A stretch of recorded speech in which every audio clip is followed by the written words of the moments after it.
Please welcome to the stage ASHE 2023 Conference Committee Co-Chair, Dr. Angela Boatman.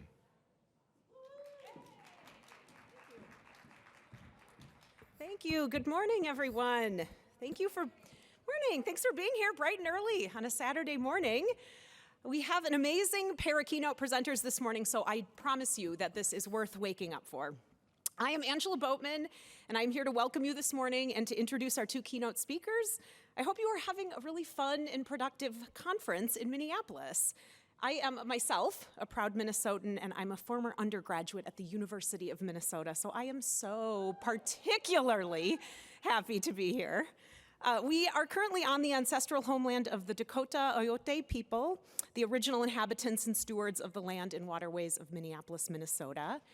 And I have been delighted this past year to serve as one of the co-chairs of this year's ASHE Program Committee, alongside my Boston College colleague and good friend Gerardo Blanco, who's not able to be here this morning. But in this role, we have had the pleasure of working with 36 incredible volunteers over the past year that were responsible for selecting the papers, posters, and works in progress submissions that you saw presented at this year's conference. So we want to take a moment to just recognize the work of the 2023 Program Committee. I believe you are seeing their names on the screen here. And if there are any members of the Program Committee with us this morning, I would ask that you stand. Let's see, I see at least two of the, yay, thank you. We are so grateful for the work of this committee. And I'm sure the others that can't be here, it's because they're so tired from all of the work they did on this year's program. And I also want to take a moment to encourage any of you that are here today to consider volunteering for the program committee in the future. This is a really excellent opportunity to help shape the scholarship of our field and to work with higher ed colleagues from across the country and across the world. So I think it's an excellent opportunity not only for to build your own network, but to get to help shape the conference and the field. And also, I think it's also just a lot of fun. You get to come together as a group over the summer. You read all kinds of interesting work. Maybe you all go together to a baseball game and have some fun. Maybe you all even find yourselves eating a champagne jello when you are together. So you don't want to miss it. Sign up if you can. So on to the main event. Many of you might have walked in here today and wondered why this setup is different than our typical plenary sessions. And we're excited to try a little bit of a different format this morning. So when Anna, Adam, and Demetri were initially discussing the idea of this session, they really wanted it to be interactive. So we hope that you grabbed a coffee, a tea, some donuts on your way in this morning. If you want a less interactive option for the morning, the rooms right behind us, Minneapolis F and G, they are going to live stream this session, and so you are more than welcome to move over there if you want a less interactive option. But I also hope you'll stay with us here in this room. The work that Adam and Demetri have been doing, along with their colleagues at the Institute for Democracy and Higher Education at Tufts University, is really remarkable. As we've witnessed in the past few years, much less the past few months and weeks, the ideals of democracy are imperative for higher education. And regardless of the research or work that we do, we are all guided by a similar set of principles. So this is why we're excited that Adam and Demetri have also engaged numerous ASHE members to serve as discussant leads this morning. So they'll tell us more about this as we get started, but I personally want to thank each of these individuals that have offered to help us lead these conversations this morning. So thank you. And so now let me introduce our two speakers. Dr. Adam Gismondi serves as the Director of the National Study of Learning, Voting, and Engagement, or NSOLV, at Tufts University Tisch College of Civic Life. Adam was Director of Impact at the Institute for Democracy and Higher Education prior to his current role, and he earlier worked in student affairs at Florida State University and the University of Florida. His research looks at democracy, digital platforms, and education, and his doctoral dissertation focused on how college students' social media use impacts students' civic learning and engagement. And Dr. Demetri Morgan is an associate professor in the higher education program at Loyola University. His research agenda's focus is exploring the relationship between postsecondary education institutions and political and democratic implications for minoritized groups. Accordingly, Dr. Morgan centers the pursuit of equity in all of his projects with a commitment to research and practice that cultivates moving towards realizing increased democratic engagement, facilitated by postsecondary education institutions living more fully into their espoused missions. I'm so excited for this session this morning. Please welcome to the stage Dr. Gismondi and Morgan.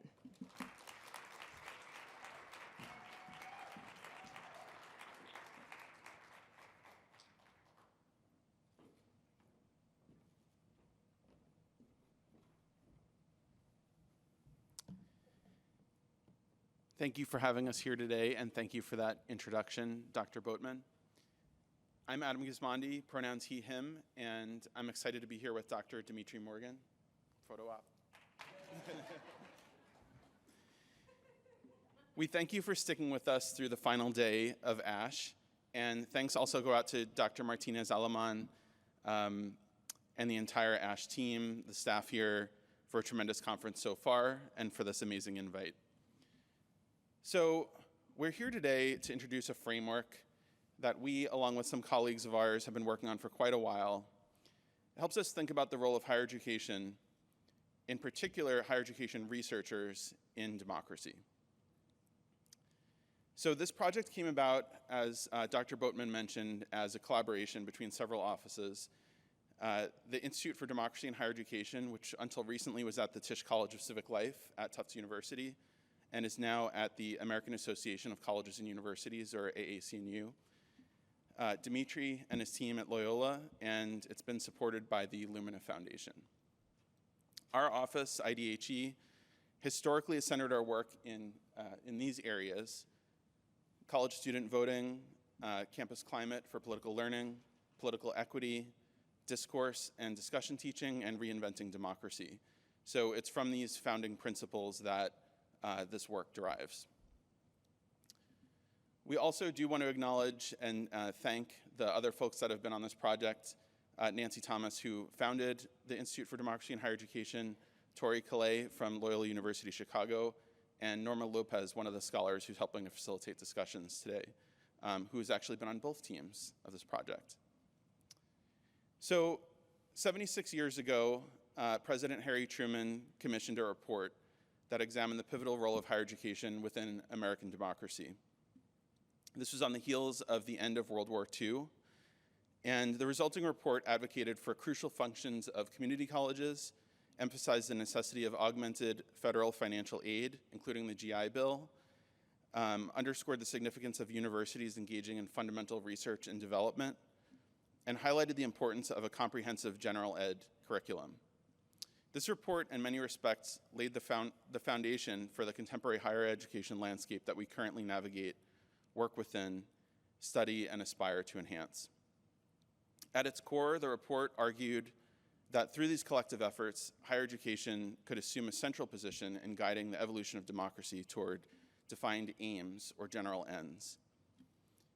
Since that publication in 1947, there have been successive attempts to articulate what the general ends of higher education within the dynamic context of an ever-evolving democracy should be. And in doing this work, we found ourselves at an inflection point in the world again.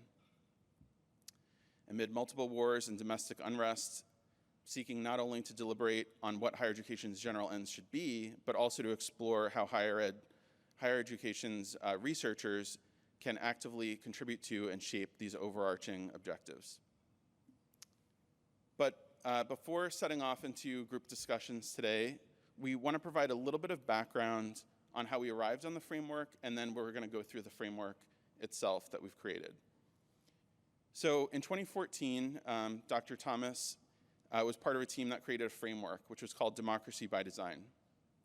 The framework was aimed at helping educators and colleges and universities to intentionally build curricula and campus environments that foster democratic engagement and learning.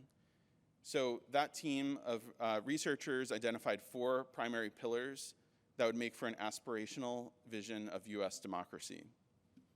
The project gained some modest interest and feedback, and it was revisited in 2018, but everyone involved, especially in that 2018 version, agreed that it wasn't quite adequate within the context that we're facing in 2023. And that's what began us on this recent new look at the framework.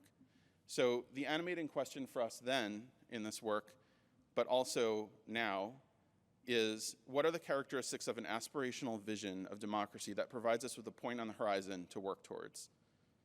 And once we have that, how can we align our work as educators to be working towards those ideals? So what our team did was we began a process of identifying, exploring, and analyzing research and fieldwork-based reports on democracy and its various intersections, including with higher education.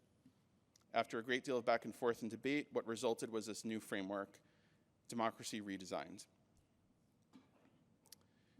So to just kind of start with a common ground here, we understand democracy in the context of this framework as both a system of governance that provides structure to our lives and a culture that people experience and interact with. Our premise is that higher education, when done well, should lead to a democracy that is characterized by these 6 traits and is ultimately equitable and just at the centerpiece. The redesigned wording that we settled on as a team is important as we acknowledge that democracy in the US context was never designed for people with many of the identities and histories of people in this room. So in many ways, reform will not get us where we need to be. Rather, the interplay between reform and newly designed ways of transforming democracy are what higher education must attend to by way of these 6 indicators. So I'm gonna turn it to my colleague, Dr. Morgan, who's gonna talk you through some of the individual aspects of this framework. So as Adam mentioned, there are 6 pieces of this framework that are really important and that we're hoping that when we turn it over into the discussions that you all can kind of sit with and engage and really invite critique and feedback. So to cover them briefly, the first one is this idea that an aspirational democracy should be contested and reinvented. And what we mean by that is that people have ongoing opportunities to both critique existing systems of governance and cultural norms, but there's also this always under review dynamic in the context of both historic and contemporary social, political, and economic disparities facing communities of color and other marginalized groups. So this idea then is that in a democracy that's contested and reinvented, systems and communities are both nimble enough to change and reflect the needs of the will of the people, but they're also empowered to critique and change laws, whether the laws are unjust or they're unjustly applied. And so this continual reinvention always strives for a democracy that is inclusive, equitable, and just. The second trait of an aspirational democracy that we think higher ed can contribute to is one that is compassionate and empowering. We believe that people are self-determining and have the power and freedom and agency to pursue their aspirations and to realize social and economic and political mobility and attainment. But we also think that there needs to be this idea of being able to enjoy basic democratic and human rights. At the same time, while enjoying these rights, understanding that there's a need for decency and empathy and compassion in a diverse society, where we also share the responsibility for each other and the communities that we live in, but also the nation, the global society, and the planet. Also in this idea of compassion and empowering is that disagreements over individual rights and social responsibility are going to be examined from the perspective of those that are most marginalized, and the most marginalized communities and groups.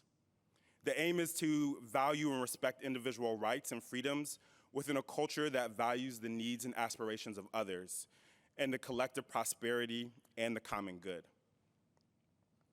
Third, in an accessible and participatory aspirational democracy, all the interests of people across differences means that they can access and shape policies, systems, and communities in ways that are consequential to their daily lives.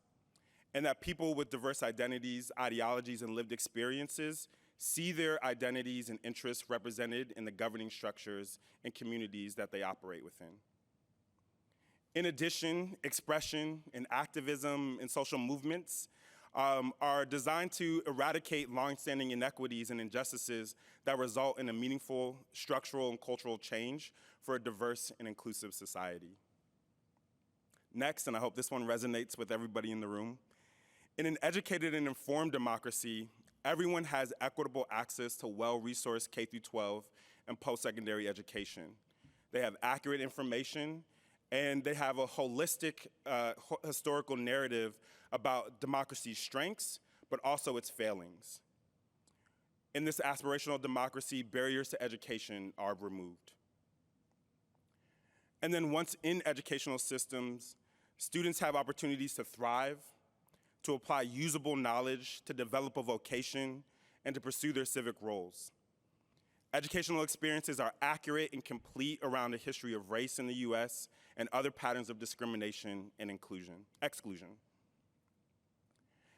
And while this is happening, people have equal and complete access to information and are taught the skills to critically consume and produce information, including in digital spaces. These tools aid people's ability to examine social and governing structures with a critical lens and effectively participate in democracy's ongoing critique and reinvention. In a responsive and just democracy, people also examine for whom do democratic structures work and not work, and why. Power dynamics are constantly interrogated and evaluated to eradicate disparities in influence and well-being. Changing populations and new generations are viewed as opportunities for new ideas and perspectives, innovation and improvement. This democracy considers how people experience government, not simply the intent behind the law. And finally, in a trustworthy democracy, systems and culture are strong because they center equity and the needs of people's lived experiences across differences. The outcomes of democracy redesigned, everything I've covered this far, should be increased trust in each other, but also increased trust in our governing systems. We talked a lot about this, but trust can never be assumed. It must be earned. Trust in decision-making around controversial issues is earned through a process of dialogue, like we're about to do, and relationship building. These processes bring together people across differences to discuss choices that balance individual freedoms with community needs. And finally, achieving trust requires intergenerational and intergroup communication, like we're about to model. It demands a commitment to truth and facts, open-mindedness and curiosity, empathy and caring, and reciprocal listening and understanding. So across these characteristics and in this entire framework, we see these areas as interdependent, but also constantly evolving. And of course, we wouldn't be a scholarly association if they weren't up for debate and critique. I know some of you probably are already like, I don't know about that. Which is why we're excited to be here today. While our team brings our own set of perspectives and areas of scholarship, we feel that the way to think through this framework is by layering in the scholarship that you all are doing and thinking about. To put it on top of this framework in a way that allows us to better understand the intersections of democracy and higher education. So we're excited to get started with the teaching portion of our session. We've invited a fantastic group of scholars that we admire, whose work has informed our thinking over the years, and they've been generous enough to lend their areas of expertise to help guide our discussion this morning. In the room today, we have Dr. Norma Lopez, my colleague at Loyola University, Chicago, Dr. Jeffrey Sun of the University of Louisville, Dr. Chris Wren at Michigan State University, Dr. Sandra Arduin of Clemson University, and Dr. Luis Panwan of Texas A&M University, as well as our ASHE president, Dr. Ana Martinez Aleman, and then Adam and I will also be participating at our own tables. So the way that this is gonna work is that you will be encouraged to engage in dialogue and react to this framework and think about your own ideas. We invite you all to come up with your own areas of conversation, but there's also gonna be some guiding questions that the discussion leads have been provided in advance. You can, of course, start new tables if you wanna discuss with people that you might have come with, but on the next slide, there's gonna be a QR code that you can scan to find suggested questions. So what we're gonna do here, as best as possible, is to seek out groups to kind of cluster around some of our discussion leads. And we'll also be taking notes about this because, again, this framework is living and breathing. We we workshopped it with a group in DC a few months ago, and now we're hoping to workshop it here to gather feedback and reactions. So how this is going to work, our discussion leads are just going to stand up and kind of raise their hands. You all can kind of rearrange yourself, and we'll move into the scholarly dialogue portion of our time today.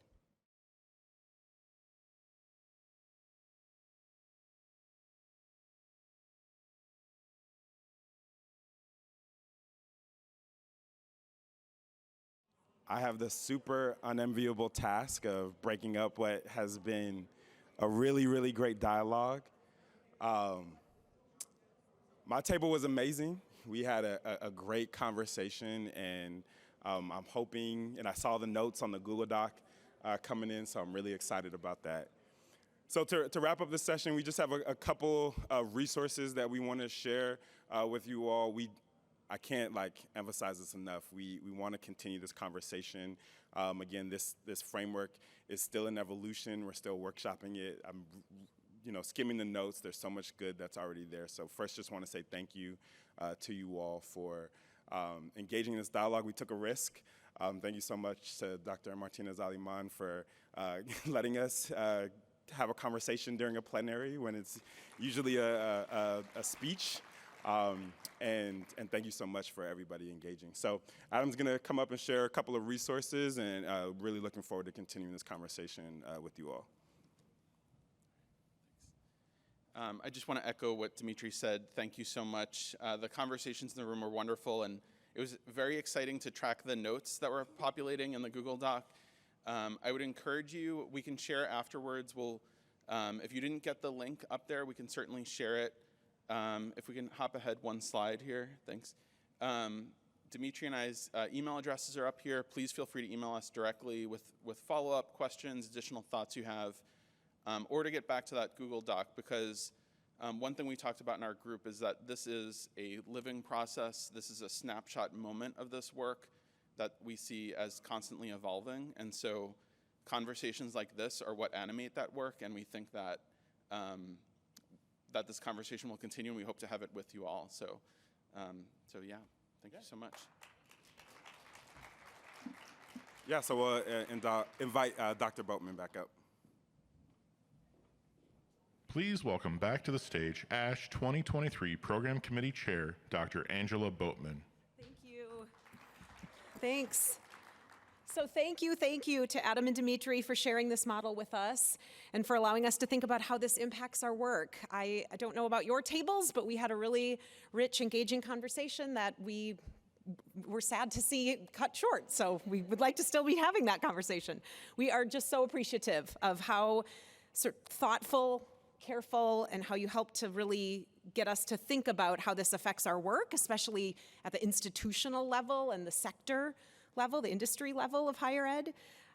So thank you for giving us this gift, and also for your time and wisdom on these topics. These are big, big questions, and we're really appreciative to have a space to think about them. So on behalf of the ASHE organization, as a symbol of our appreciation, I want to just offer you a gift, and thank you so much for the time you took to prepare this morning. You bet. Thank you. Yeah, thanks. Yay.